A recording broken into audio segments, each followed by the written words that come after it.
Hi, I'm Eric Soederberg. I had the honor of being appointed the 2019 Entrepreneur of the Year last year. I'm the president and CEO of Sunrise Labs. We're a contract product development company right here in Bedford, New Hampshire. We have about 100 people, mostly engineers, doing new product development on medical devices, as well as some high-end industrial and commercial devices. We're known for our high respect, high integrity culture, and our outstanding engineering. I'm Jeremy Hitchcock, a 2012 co-recipient of the Entrepreneur of the Year Award for the New Hampshire High Tech Alliance. Today, I'm working on a company called Minim, which is in IoT, cybersecurity, and Wi-Fi management. And 8 years ago, when I was recognized as a co-recipient, was also working on Internet things. So even though almost a decade has passed, still working on the same problems and trying to make the Internet a better place. Hi, I'm Bob Goldstein. I'm the longtime CEO and co-founder of Single Digits. We're a Wi-Fi software and managed service provider here in Manchester, New Hampshire. For more than 17 years, we've been delivering large-scale enterprise-class Wi-Fi networks to some of the largest hospitality and student housing and senior living providers in North America. And it's been a great experience to be part of the New Hampshire high-tech community, building a business here from out of a garage 17 years ago to today north of 400 employees, delivering service in more than half a dozen countries. It's been really fun, really supportive environment. My personal background came out of college up in Portland, Maine, at University of Southern Maine, and went to grad school at Plymouth State and worked at Cabletron Systems in sales and marketing roles. Picked up kind of a love of the technology and solving business problems with technology. Shortly thereafter, leaving Cabletron end of 2000, my partner and I, Steve Singlar, got together and started this business with the idea of helping deliver Wi-Fi networks to organizations in a manner that enabled them to bring to life their own business opportunities, their own message, their own content through communication with their consumers and their clients. And it's really been an exciting ride, a lot of fun, going from 2 guys in a garage to 5 to 10 to our early investors, angel and seed money that came in from friends and family, making those first couple hires, starting to build some process and people, to being able to then sort of move on and scale the business to 25 and 50 and 100 people. Some of the really exciting times and challenges that we've had in growing a business here in the state have been partnering with the community of service providers to help secure financing, bank debt, private equity, venture capital, go through the process of learning how to acquire competitors. We have been really active in the M&A environment. Part of our growth story absolutely is through acquisitions, and I'm proud to have led the company through 15 acquisitions over the last 13 years. But I haven't been able to do that without the help and support of a number of people, both inside of our business and then inside the community here. So it's been a really exciting ride, and New Hampshire's a great place to start a business, grow a business. I've found my peers and coworkers and employees at all levels really just been one of the best parts about running and growing a business here in New Hampshire. Being with really good people that kind of like-minded, want to solve problems, want to make customers happy, whether it's in the call center answering the phone for a guest having trouble with tech support, or dealing with kind of a scaled issue with a CIO of Marriott. I found that people sort of up and down the organization, whether they're in technology or operations or finance, really just great people here in our organization, great people from our vendors and our service providers. And it's really been a lot of fun to help get everyone organized and making sure that we're delivering a message. We're leveraging our message to deliver the kind of service that we would expect and that we could be proud to call our own. Hi, folks. My name is Tom Daly. And in 2012, I had the privilege and honor of being named an Entrepreneur of the Year by the New Hampshire Tech Alliance, while I was the Chief Technology Officer at Dynamic Network Services. Since then, I've been working at Fastly as their Senior Vice President of Infrastructure. and most recently moved on to work with companies such as Quantum Loophole, Vitro Fiber Map, and Edge Micro to continue to build the edge of the global internet. Hi, I'm Emily Penaskovic, and I'm here with some of our past Entrepreneur of the Year winners. It's really great to see you all, and thank you for being here as we kick off our inaugural Innovation Summit.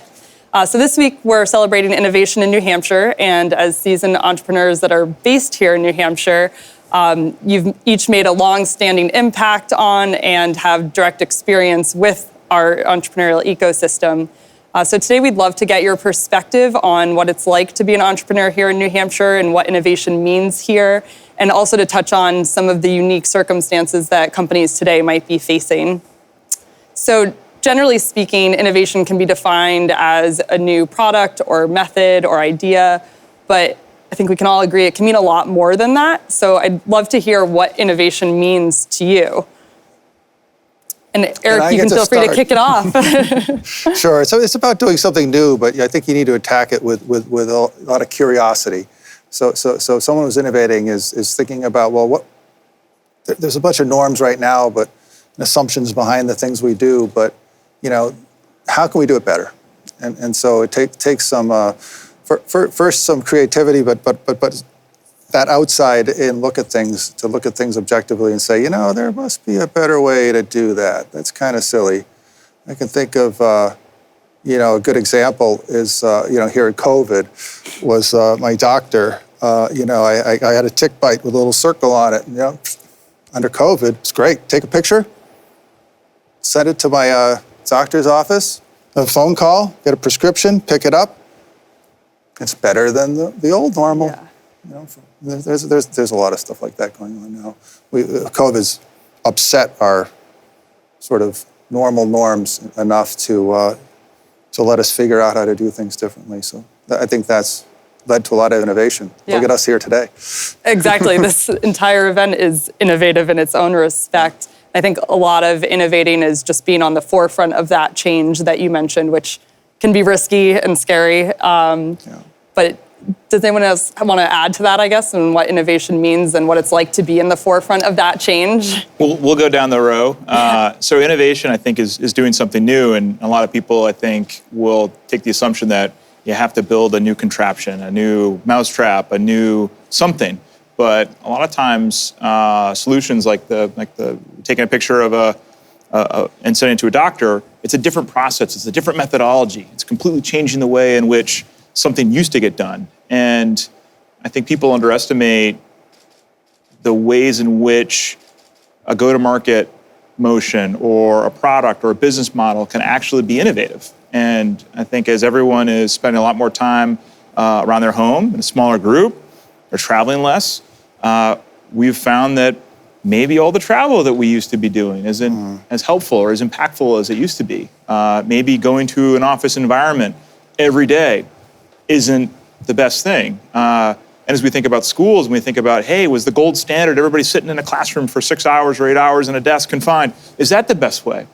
Don't know. But we're starting to, I think, look at what new is, and the contrarian side of that is that new isn't necessarily better. So I think it's this interesting balance of how to shift the norms to find out what's the solution that people are trying to get at. And Bob, I know you've grown a business here for a long time, and today we're really focusing on innovation in New Hampshire. So I'd love to get your thoughts on, why is New Hampshire the place to innovate? Yeah, it's been an interesting place to grow a business and run a business, especially seeing sort of the ebbs and flows of the climate over the last 17, 18 years here. When we started our business, actually, I did live in Massachusetts. We came across the border. I like the honesty there. Yeah, right as the first dollar was coming in, maybe 6 months in. And a lot had to do with sort of infrastructure and support and sort of, our perception of sort of cost and complexity of doing business without really having a true understanding of what that meant. And as I look back on it now, obviously it was a great decision on a number of levels. Like any way you'd measure what we've done to grow from the two of us in the garage to almost 500 people, it's been successful. So I think along the way when I think of innovation, for us, it's less about sort of the inventing of a product and more about how do we solve a problem, and how do we create consensus around what is the problem that we really need to solve, and working with, as the organization gets larger, and thinking about how do you get consensus on that? How do we get the right people to sort of rally around a specific issue and then sort of challenge the norms of what we've done in the past to say, hey, this is how we've always done this. Well, maybe there's a time to do something a little different, a little better. And it's been, it's been that sort of kind of ever-evolving learning process, and doing it in an environment here in New Hampshire. I think there's a couple interesting things about the culture here that are different from, you could say, Massachusetts or any of the other states around. One of the biggest being just that I feel like egos are checked at the door a little bit here, more than I've seen as I've traveled around the country, either meeting with clients and vendors and partners and finance guys. And I think there's something genuine and honest about the way you can converse, the way you can really solve problems. People tend to really roll up their sleeves and get things done. And I've heard that along the way from different customers that, you New Englanders are kind of hard charging and really just sort of get stuff done. And I think the work ethic, the hours that are kept here, and I think people's passion to actually solve a problem and win, it's just been fantastic. And I think the teamwork that comes both from sort of the type of people that we hire and surround ourselves with to the service provider community in the market, where we're recruiting talent from, who are our third parties that are helping us sort of engage in whatever problem we're trying to solve. And I think it's been just a fantastic network where there's enough talent and skill to solve real problems and grow a business of scale. But small enough community where everybody sort of respects each other and understands what people are trying to do and really help. So. Thanks. I think we'd all agree on that it's about attracting the best people, right? It's about attracting great people. And in New Hampshire, we have an environment and just a standard of living where we're not sitting in traffic all day, even when we were going to the office, is fantastic. I can ski more than anyone else I know. If you live in Denver, you can't get to the mountain, between, when you want to. Yeah. Here, everything's just so accessible, and the only problem is, people, a lot of people living outside of New England don't really know what New Hampshire's about. So Yeah. it often takes a little education to talk them into it, and then we're able to attract a lot of talent from around the country. And that's an excellent point. I think all of us up here can agree that New Hampshire is a wonderful place to grow a business and to live and both live, work, and play, as they say. But how can we better spread that message to others? I think particularly in light of the pandemic, we might inevitably see some kind of migration out of some of the bigger cities. I think we're already starting to see that. How do we get the word out that New Hampshire is where you should come, and not just to live, but you should actually bring your business here as well? I think there's an interesting opportunity in the world of COVID that we have to sort of extend the reach of New Hampshire companies to workforces that we may not have been able to reach in the past, right? Because everyone, depending upon your job and your role and your function, you might be able to work remotely now. Yeah. And so there's New Hampshire companies that have gone remote, are engaging their workforces remotely, and we can really sort of extend that sense of community and culture that we have here in New Hampshire through the remote communities that we build with our workforces. It doesn't have to be in an office building. It can be online. And then we can start bringing our remote colleagues to New Hampshire from time to time, so that way they can get a taste of what life is like here. It's wonderful. Then they won't be able to leave. That's right. I think it's interesting that we focus on New Hampshire, and of course we're here with the New Hampshire Tech Alliance. But it's important to remember that really we're dependent on Boston the Boston area in a lot of ways. Okay, I don't want to go as far as to say we're a suburb of Boston, but we, at least with my business, having the Boston area is the vibrancy, is where the teaching hospitals are, is where MIT is. There's a lot going on down there, and a lot of companies in the 128 and 495 belts that we work with, where it's becoming maybe less important to have the location close by, and we certainly work with companies all around the globe. But it's I think important to remember that we're a piece of a bigger ecosystem too, and it may make sense for us to focus on how what's the role we play in that ecosystem, and not try to recreate everything in New Hampshire, but how can we be that player that's unique to us, maybe in the Northeast Innovation Corridor or something, and look at it as something that competes with Silicon Valley, So I think it's important to keep that in context. One of the big things I always like to push for is a train. We should have a train to Boston. Yeah. That would allow me to attract younger talent, because look, now they can go to a play. Now they can go into the exciting night scene, in Boston and get back home. It's and then there's a lot of professional benefits too, not just for them to go and party, but I don't think there's ever been a case where you put a train through a community and things didn't get better. So it's sort of, some of the arguments I hear against it are like it's going to draw more people away. I don't buy it.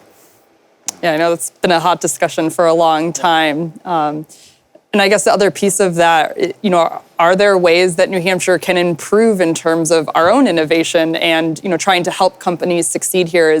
Are there ways that we can improve the resources? I know, we put a lot of work into that, and I think in the several years that I've been back here working with tech companies, I've seen a lot of improvement. But, is there any constructive criticism there for how we can better help companies survive here and grow?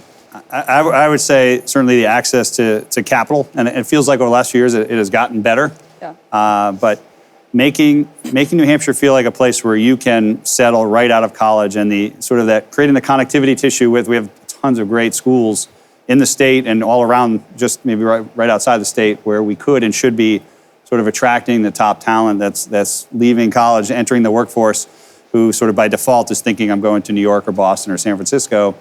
But by creating an environment, an ecosystem here with sort of support and mentorship and access to angel and investing and capital to either get your own piece of, your own idea off the ground or be part of somebody else's organization to kind of learn and grow, but recognize that it's a stepping stone and that there's an entire environment around here. It's not, you're just in a siloed job that's going to then force you to leave to go to Boston or New York when you want to start your own thing, which I think is the perception. So I think a little bit is about marketing to that sort of 18 to 24-year-old and leveraging the services and tools that we have built. And I think a lot has happened that I've seen over the last 10 years in our state that I don't know if that message is really resonating with the people that it really needs to at that level. Yeah.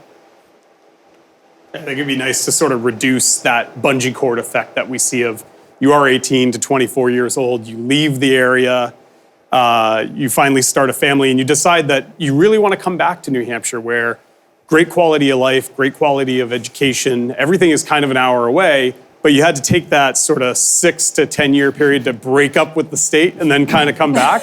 How can we sort of eliminate that step that's been going on in the process for so many years? I'd really love to see that change. Actually, you brought up a good point earlier about the online workforce or opportunity to sort of keep the connectivity tissue going, where we can access sort of, the younger workers, which is really sort of critical in building up a business and building up a climate. But another piece to think about might be how we market ourselves in other states.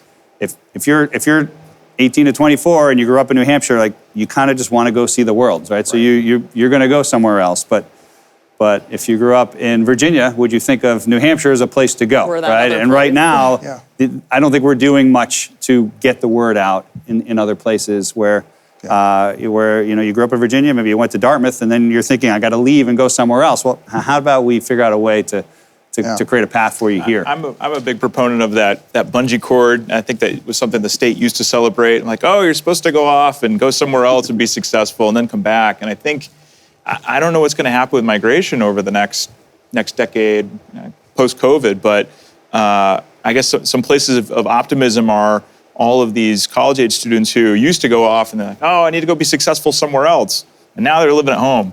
And they're working in jobs, and maybe they won't have that bungee cord effect. And I think it's really important for us to continue to keep and nurture that type of population here, and make sure that we also celebrate. If people are staying here, I mean, there's a lot great diversity in the types of towns and cities that we have. There's this regionalization where we're close to some big cities, but if you want something that's super remote, there's something for you. If you want something that's urban, there's something for you here in New Hampshire.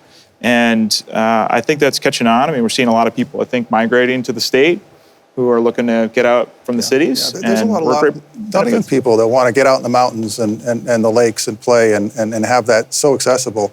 But I think, like you said, if you're in Virginia and New Hampshire, isn't that next to Vermont? That's a lot of cows, isn't it? You got to get over that. We have to change that and say, look, get outdoors. And we've seen advertisements like this in the Stay Work Play and things. But yeah, it hasn't gone, broad yet. I think there's still a lot of people that don't understand what life is. I moved here 12 years ago, something. I said, yeah, I'll be there for a couple of years.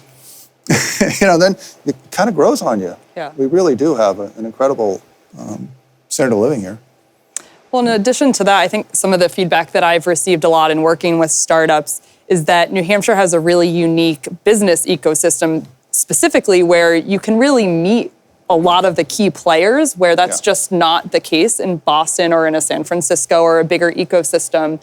So I don't know if anyone wants to touch on that, but the business ecosystem itself is very unique, in addition to the work-life balance and some of those other wonderful aspects that we have. I don't think that the notion of Kevin Bacon's 6 degrees of freedom in New Hampshire means New Hampshire's probably 1.5 to 2 degrees of freedom. I don't think that's changed in probably the 15 years, 20 years, and I know Tom and I could speak to this. We were young kids, punk kids, and you could go see a governor, you could go see a mayor, you could see anyone in business, and that accessibility, I think, really leaves a mark on people to say, hey, you can be a part of this community, you're welcome. It's not hey, go over there. And I think it's very fortunate that I think people continue that legacy on. I mean, we had John Lynch show up at our office multiple times. We hosted Newt Gingrich at our office. I mean, it was really easy to have that. Steve Case. Yeah, that national dialogue at a local level.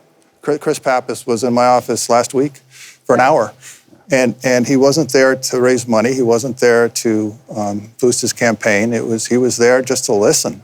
That's refreshing. I don't know if you find that, in Virginia or New Jersey. I don't think so, or even Massachusetts.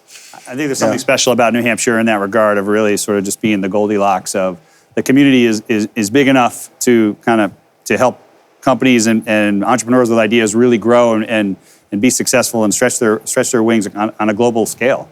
But to maintain sort of that continuity and that touch and sort of an intimate enough community where people really do really not just know each other, but actually help out. And I think you had asked about sort of these COVID times and what happens in the community. And I've seen just in sort of our sphere of friends, we've got several doctors and all kinds of different sort of first line responders and one of our sort of close friends that's in our sort of more social circle, but runs a plastics company out of Nashua, and actually I think they're in Tingsboro now, but we'll stay in Nashua still. He's from Hollis, but they, within sort of a conversation about, hey, we're having this problem, we're looking for some PPE and some masks, and like, oh, I think I could put together, and within 2 weeks, you guys produced a couple thousand sort of clear masks that are being deployed to hospitals around the state, and like some just that sort of that touch, right? That ability to actually connect at a human level and understand who the person is on the other side, and not just sort of a faceless business. Like if I've been to events in New York and into Boston, and they definitely have a different feel. Yeah. And I think it's really we're really lucky to be in the environment that we're in. I want to draft off the community piece because I think one of the things that's a big takeaway from my experience, and Jeremy, I'm going to speak for you a little bit from Dine, we were surrounded by amazing advisors and service providers across the community, whether it be lawyers, accountants, financial planners, business coaches. And from the days that we were, a tiny business, I think we were 13 people over on Sundial Ave, to, hundreds of people down in the Mill Yard, there was a good matchup of service providers that we could work with across the state. And, it's you want to get the impedance right. So a small company working with a small firm, it goes well. And as you get bigger, you can find these good-sized matches no matter what stage of business you're at in New Hampshire. I think that brings together the ecosystem, and it's really important to have those matches. You can't necessarily find those proper matches in larger cities or in smaller towns. Yeah. That's an excellent point, and as an attorney service provider, I appreciate hearing that. Yeah, I definitely echo that. But also, you look at New Hampshire's more affordable than most urban areas. It's I know when I lived in Boston when I was first out of school, that's the young person wanted to be in the big city, right? There were an awful lot of, and as an engineer, I could afford to live there, but there were an awful lot of friends that were sort of moving out because it was just too expensive to live well there. So here, at least until the last couple of months, it's been very, relatively affordable. It still is compared to most places. Yeah. But I think one of the most important pieces just to remember, that the type of people that are here and the kind of community that we all sort of represent and feel in New Hampshire, I think by default, even when you don't know somebody and you come to an event, people are here to sort of help you out and engage. And I think, what you were alluding to there. And I would say in other circles and other environments and other geographies, I've been to events where it feels like everybody's there to sort of one-up you. And everyone's there to I got to make sure I'm better in a better spot. It's sort of like real competition. Not that we don't compete here in our state and our environment. I'm always jealous of you two guys, a little younger and built a business a little faster and bigger. But hey, we really do pull for each other. And I think in the end, that we are kind of in it together as a climate and as a community. And I think everybody sort of just recognizes that. And I think it's led to a really sort of positive experience, for myself, my partner, and kind of all the leaders. People choose to be world class who happen to be here. I mean, there are multitudes of people who are world class, literally what they do. And looking at what the future looks like in New Hampshire, I mean, I think there was plenty of networking and Wi-Fi and semiconductor expertise that throughout the state. Some medical stuff and design and the how things look and feel, and we're also starting to see this emergence of bio, and yeah. I mean, I think that the next couple decades of bio manufacturing, probably an industry cluster that's going to be here that's not just about making the medical devices, but it is a complete new cluster and is one I think that's really exciting because makes you feel like you don't know what's going on, and that's where I think innovation is, where you're watching a whole group of people do something completely new. That's an excellent point. So shifting gears slightly, in 2020, many startups have had their plans completely upended and have been forced to pivot. And I'm assuming that this is the first global pandemic that we've all been through, but I'm sure each of you has had some kind of unanticipated challenge that you've had to face, whether it's one of the recessions or a shift in a market or otherwise. Could you touch a little bit on your experience in handling an unpredictable challenge and what it was like to go through that and pivot? I think the first thing in any sort of challenge or change is that startups are going to have an advantage. They can think more quickly, they can pivot quicker, they can react to their customers and their customer needs much more quickly. So one thing in any sort of change or stress of what do we do in COVID? And there's certainly industries that if you're in travel and hospitality, I mean, you have to think a little bit different about what that means. But I think for a lot of other fields, and those included though, there are opportunities that are boundless. And it's going to take thought, perseverance to push through and look at what's the vision, what are the opportunities out there, how to take advantage of them, because they do exist. And at least for us, there were many times where there was a global recession that we went through and launched a business-focused enterprise product line. And I don't know, it seemed to work out. I think so. Quite nicely. And I think it's just, you have to, most great companies get created actually in recessionary times. And so I think that's something that people need to be thoughtful on. It's interesting. I think with COVID hitting, it's kind of interesting too, that when it first hit, it's sort of like, well, you just do the same thing you were doing, but do it remotely, right? What's the big deal? Everybody dials in, you use Zoom and Google Meet and keep going. Especially when you're doing software, and we do a lot of software. And actually the software engineers love it. They get to better concentration at home and sort of, so productivity is fine.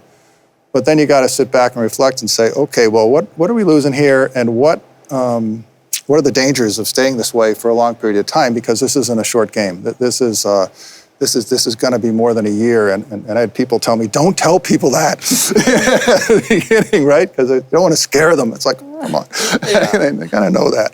But so it's communications. It really was the pivot is to over communicate, and so things like sync up meetings with your staff, and then I send out emails twice a week to update people on how the company's doing, at this moment.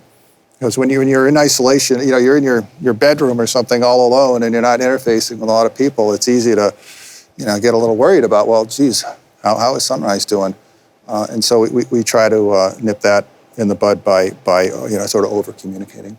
Yeah, I think that's one of the lessons I've learned anyway. It's a good one. I think it's hard. It's certainly been a challenge, and we are smack dab in the middle of the hospitality industry. So our business definitely fundamentally changed mid-March when almost half our customer base said they want to stop paying the bill for a little while, and it created some panic a little bit, but at the same time, I think use the right word. It's sort of about opportunity to sort of rethink how do we do things, how can we deliver service, how can we help our customers that are hurting right now and help them get back on their feet more quickly and focus our innovation around areas that can enable them to get the doors open and keep their clients safe. At the same time, we're sort of shaping our business for a longer term strategy, and we're thankful to be in a position where we could afford to do that and sort of weather that kind of storm and look at the market and not really change. We never took our foot off the gas, but we probably turned the steering wheel a few more times than we were thinking we were gonna. But to do that sort of aggressively and to sort of be confident to sort of innovate your processes and your go-to-market and your pricing and your costing and all the things that are needed to sort of adjust to a new norm, which came on us really quickly. I think it's a testament to the kind of people that we work with, both on our vendor side and on our customers, as well as sort of the leaders inside the business. And we're thankful to be part of a network and a community where we're alone, but we're alone together, right? We're kind of, because it does, sometimes when you're making decisions and you don't have sort of just the all the time real quick feedback, you do start to feel like, boy, am I really far out on a limb here and everybody is sort of rolling their eyes at me off camera and I don't know, right? Like you do, it can feel very isolated very quickly. So I think we all recognize that, and I think, sort of good businesses, good companies, and good leaders really kind of took advantage of that opportunity to make sure we're really over communicating, which I think is just so critical in making people feel connected, both inside the business and with our key customers. Yeah. There's a great quote about creativity, and I'm sorry, I can't remember who to attribute it to, but the quote is something to the effect of that introduction of constraints into an environment forces the creative process to happen, right? And eventually you get enough creativity going on and you get to the stage of innovation. And I think in this global pandemic, we're seeing so many sort of simple day-to-day things that we took for granted be completely upended. I mean, we've seen businesses that had staff going into offices every day to do things like read the mail that's coming in the door, or to collect the checks for your rent payments or the bills coming, the payments coming in from your customers. Well, how do you do that when you go into the office? How do you do that when, we don't know enough about what's going on with this pandemic, so maybe we don't want to be touching mail that's coming into our offices right now, so what should we do? Or we have a team of engineers, technicians, workers that are on planes traversing the world to deploy equipment and services to our customers, and they're just not getting on a plane anymore. What are we going to do with that? So there's been a number of businesses that, are helping people check their mail and, manage all the paperwork that, is sitting in the office that you can't get off of paper because it's, of certain legal materials that, it needs to be on paper. Yeah. Or you have a workforce that used to be mobile and just can't be mobile anymore. It needs to be hyper-localized, but you need the level of skill and training as though it's your own employee. out in the field, and they're just not allowed to go there anymore. So this is, these constraints are now creating many new opportunities for businesses and entrepreneurs across the world. And the I hope beautiful New thing Hampshire is gets a slice. they're going to last a lot longer than COVID does too. Yeah. We're going to change the way we do things. Because why do we all come to the office together every day? So I very much appreciate that each of you have touched on the positive outcomes, in some of the challenges that you face specifically, but that I think we're all facing as a general community. And those positive outcomes are there. And Jeremy, you hit it on one thing that I was thinking of, and that is some of the most significant innovations have come out of universal challenges. And I see this situation as no different. And this is really when entrepreneurs, I think, tend to thrive. So I'm going to just end it on a positive note. And I do want to thank all of you for joining us today and for your contributions to the conversation, but more broadly, your contributions to the New Hampshire startup ecosystem. Wonderful. Great. Thank you. Thank you. Thank you. It's great being here.